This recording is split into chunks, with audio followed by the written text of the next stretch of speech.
Vincent Kompany looks set to become the new Burnley boss, at least at the time of recording. So I put him in charge of Burnley in Football Manager 2022 to see how he gets on. I'm using a database with all of the real life results from the past season to ensure that he joins Burnley for their first season back in the Championship.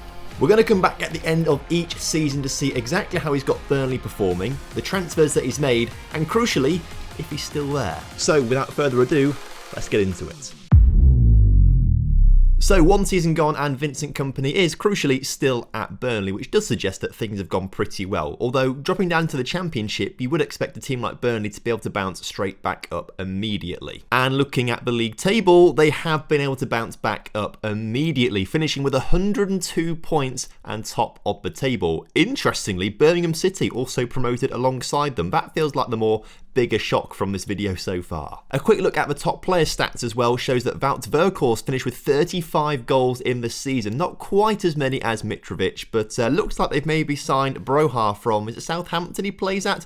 He's got 18 goals this season for them. Dwight McNeil also up there in average ratings, and Nick Pope keeping the most clean sheets in the table. So what transfers has Vincent done in his first season? Well, crucially, he's not really sold anyone of note. Ashley Westwood maybe left the club if he's a player of note, but other than that, I wouldn't say any of the players leaving are big names to Burnley. They have spent £22 million though, which is quite a lot. I think most of that actually ends up being on loan fees for players like Broha in on loan from Chelsea, not Southampton. Why did I think Southampton? He was on Southampton at loan previously. That's why I realised he was from there. They've also done amazingly well to get Saliba on loan, Luke Thomas on loan, Ross Barkley on loan, and Iosi Perez as a permanent deal as well. Ethan Ampadu on loan as well.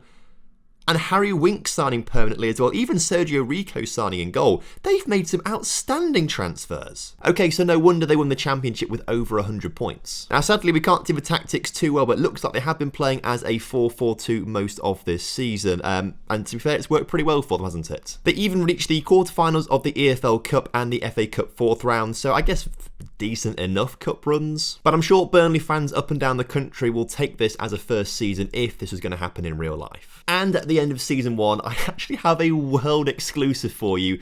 I've actually been able to speak to Big Vince about his first season in charge at Burnley. So I've got him on the line right now and we're going to have a quick chat with him.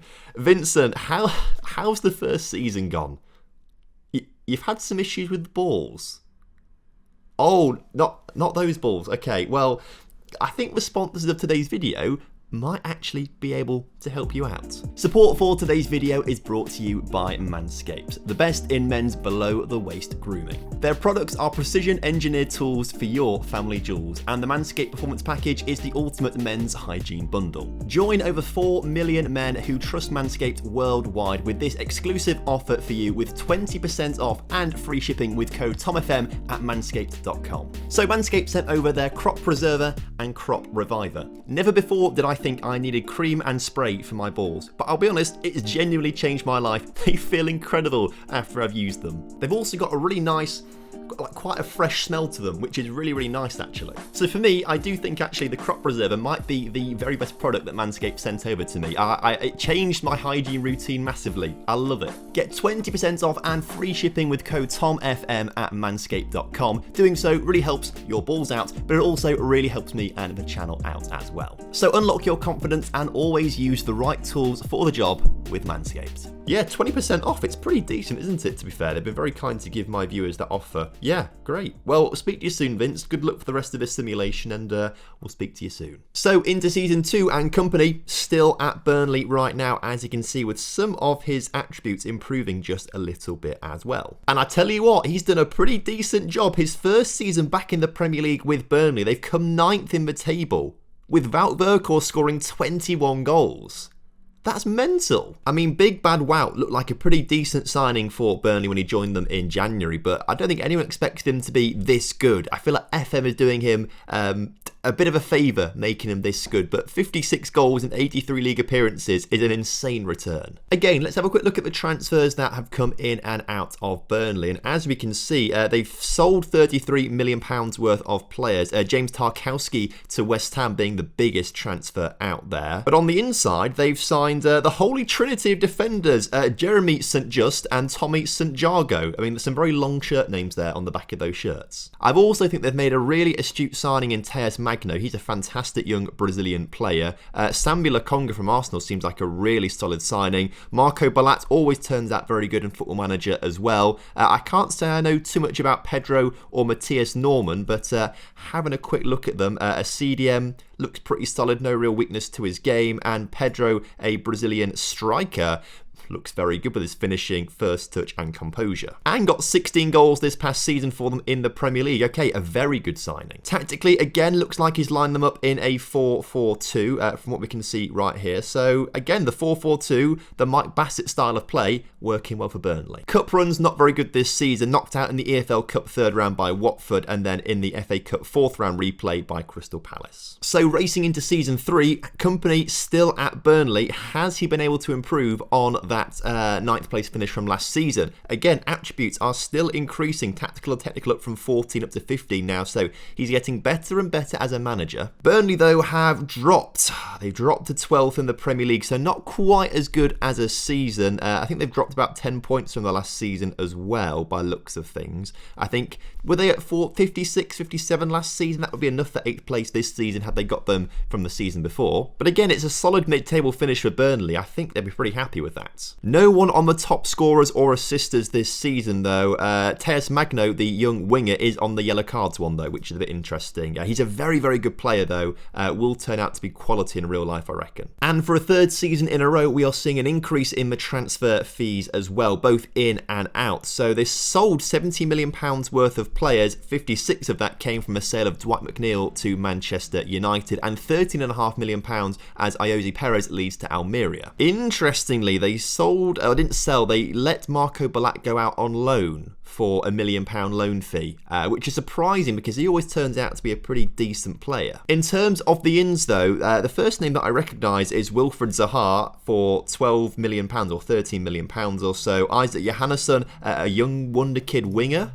centre midfielder that can play on the wing as well. He's pretty decent. £10 million feels like a steal there. £7 million in total down the line for Callum Wilson. At this stage, I'm not sure be the most astute signing for Burnley. As you can see here, 3 goals in his 13 league appearances. Not the greatest. But I can't say I'm too familiar with the top 2 players they brought in terms of transfer fees. So Josh Wilson is a left back, English left back who was at Man City.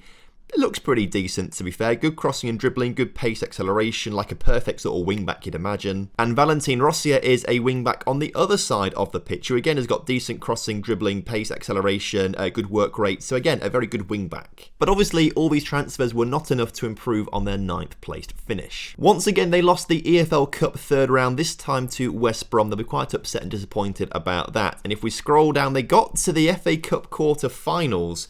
But look at this. Oh my word. Since the 8th of March through to the end of May, they only won 1 game. And that was against Southampton on the penultimate game of the season. Wow. So this Burnley team are in a bad bit of form heading into the new season. Now, obviously, it's finished at the... I mean, imagine how good their season would have been if they hadn't lost all of these games. If they just won 3, 4, 5 of them, they could have actually been in European football. That's mental. Tactically, looks like they're still playing a 4-4-2. But this run of form here does suggest to me that there are some issues at Burnley. And if they don't fix them over summer, Kompany could be gone. Let's go see if he's still there at the end of season 4. He's not there. He's no longer at Burnley at the end of season 4. So, I mean, he's unemployed, which does suggest he was sacked rather than left for another club. I mean, his attributes are still increasing. They still look really solid. But he's no longer at Burnley. So he was sacked from Burnley on the 8th of November 2025, which is pretty early on in the season. So it does look like that bad bit of form at the end of last season has trickled into the new season. Now, Burnley at the end of the season have finished 11th, which is an improvement on last season, but actually 2 points less than they scored the season beforehand. So obviously the new manager's not done anything better than Kompany. So I've highlighted the results that Kompany had at the start of the new season, and it seemed to be that a 2-1 loss to Man City was the final straw. He lost that game, and that was that. He was sacked after only winning 2 Premier League games up to that point. And I'll be honest, it's probably not good enough for Burnley. They'd experienced top half finishes.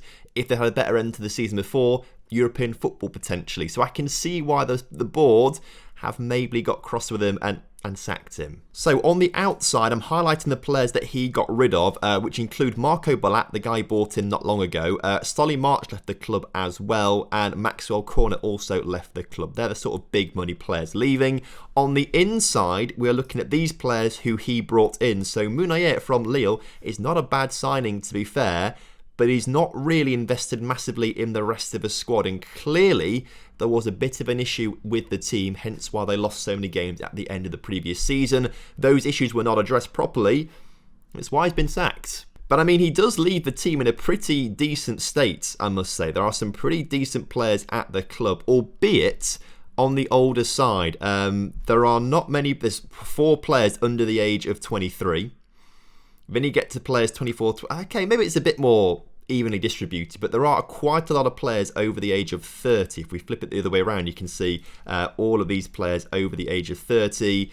At this stage, you might think they're a little bit past it. But then you say that, Wout Weghorst is still in double figures for goals every single season. It is going down every single season, but he's still getting a good amount of goals. That striker they brought in, Pedro, as well, he's also scoring plenty of goals, 16, 10 and 14. But the issue seems to be, as you can see, they're the only ones getting goals. Magno chips in with a few, but he's not really meant to be scoring. And after that, you're not looking great. So in the end there, we've seen Kompany do really well with Burnley, get them promoted and do really well in the Premier League, but just couldn't quite adapt properly to the changing circumstances of the squad, couldn't address the issues and got himself sacked 3.5 seasons into his reign. I had a lot of fun recording this video though, so do let me know in the comment section down below which players and managers you want to see me simulate their careers of as the transfer window unfolds and new rumours and managers go into different jobs. Also, make sure you do drop a like on the video and subscribe if you are new around here for plenty more content like this. I will see you next time for another video. Have a lovely evening. Speak to you soon. Goodbye.